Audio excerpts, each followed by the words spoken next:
Man, do you like podcasts? Well then, welcome to No Gimmicks Needed. So, what do you guys want to talk about? this is the Nerd Coalition. Enjoy the show. Speaking of shit though, real quick, I gotta talk about this. Did anybody? I probably know the answer to this already, but did anybody see that TMZ special about Hulk Hogan? I did. I didn't see it. I just seen like pictures and highlights. Okay. Hell no. I seen the Joker. You know, I seen Nicholson's Joker on it. TMZ and Hulk Hogan in the same sentence is disgusting. Hell no. Exactly. Yeah. Q. Did you see Jack Nicholson's Joker though? Nah. What about it? He was on there. Oh. Okay. Because that's what I was talking about here. Look. Okay. Full gear, full makeup in there. Either that or Billy the Puppet from Jigsaw. Because Vince got up on there and looked frightening. Like, this is the first public appearance that we've seen of Vince McMahon on anything. He cut off the gold man's mustache, and he's back to being horrifying again. That's the joke y'all were making. Yeah. Nah, man. They said Vince was looking like remember on Childish Gambino's Atlanta, he was Teddy Perkins. Yeah. Oh God. When he was doing the Michael Jackson thing. That's who they said he was looking like. Yeah. I didn't see the Joker, the Jack Nicholson Joker jokes. All right. Yeah, it was either that one or I seen a lot of Jigsaw jokes from Saw that I seen. But just look in the chat, Q. Let me tell you what you think. Tell me what you think. Well, no, I get it now. I know what you mean. Yeah, nah. I didn't know that's what you was talking about because only ones I seen was they were saying he was looking like Teddy Perkins off of Atlanta. Yeah. So basically, I wanted to bring this up because Vince was throwing shade and saying some shit out the side of his ass, which Vince McMahon does. And I'm just like, saying I was going to talk about it real quick because they were. Like I said, it was a bare bones Hogan bullshit type thing, So it was like it was whatever it was. I ain't really watched it for that. I wanted to see it because they had Vince on there, they had Goldberg on there, they had a couple other people that Hogan rocked with that was on there, and they had asked Hogan. They had asked Vince about Hogan and talked about that they shared the brotherhood. He was part of my life, and then saying that he was shocked. When he heard that Hogan died, he said, you don't think about someone, a family member or someone close to you, thinking of passing away. Terry had kicked out, so to speak, of so many surgeries, and overcame that. But that wasn't the highlight because they asked him about the whole sex tape leak and the whole racism thing that happened exactly 10 years ago when the thing came out, right? From the sex tape that was back in 2007, and Vince McMahon, he comes out. And because they were talking about Hogan and being the racist. And this is what Vince said, though. Vince said, it was unforgivable. Remember that line. It was unforgivable.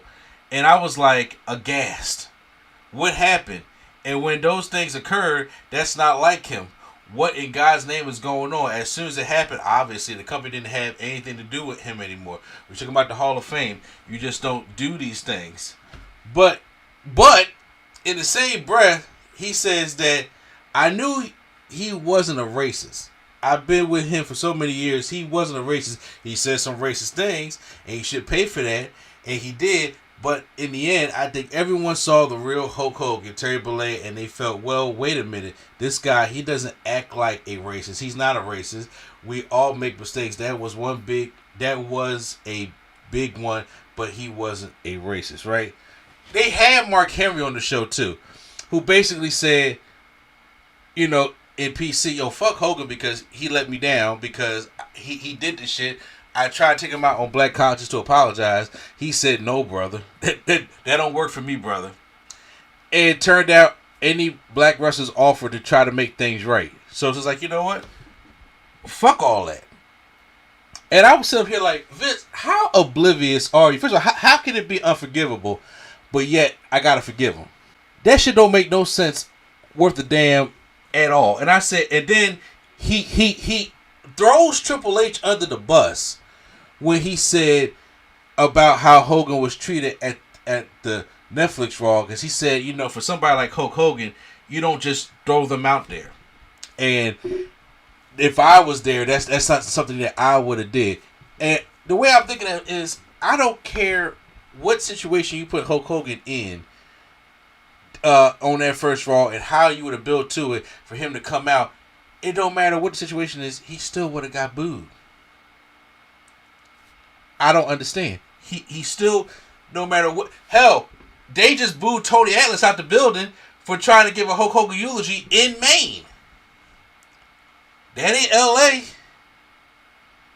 He tried to do this dumb nigga was out there trying to eulogize at this indie wrestling show or company, whatever the fuck it was, Hulk Hogan in Maine, and then they booed him so bad to the point where he had just to give up.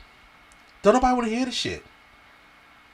Bret Hart has made it clear that, okay, Hogan in the ground, I guess I can still go on to do what the fuck I can tell y'all my true feelings about this shit.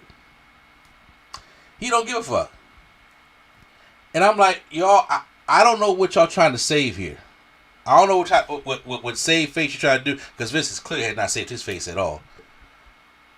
But it was just baffling to me that he went out there and said this shit, and then on top of all this stuff, and then I know he felt the way because they didn't invite him to Raw on Netflix. I'm like, why do you think you will be anywhere near this company right now with your case still pending, like shit still going on?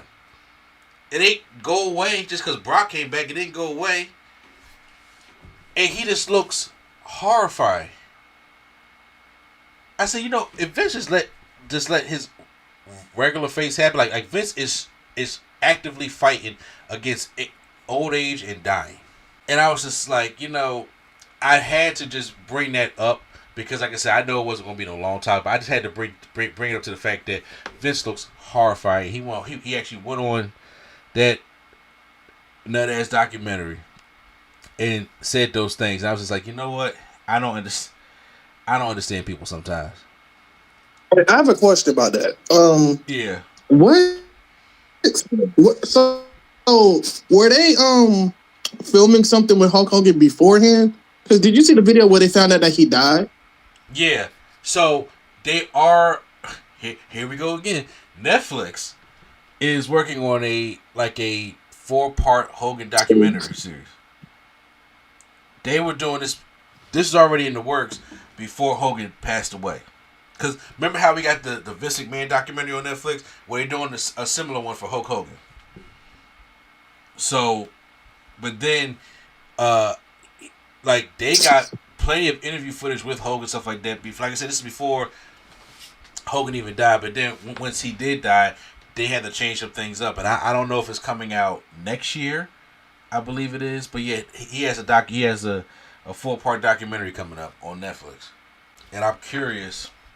But I ain't that curious. Because I'm just like, you know what? If this is a WWE produced thing, or they're in partner with Netflix, or if they're just talking to all Hogan's people like Brutus Beefcake and stuff like that, are they gonna talk to Bret Hart? No, probably not. Or maybe they will. You know what I'm saying? I don't know how deep this documentary is going to go. Basically, are they gonna talk to Jesse Ventura? Who knows, right? But yeah, to answer your question, Prime, they are working on a new documentary, and Vince just looks fucking hideous.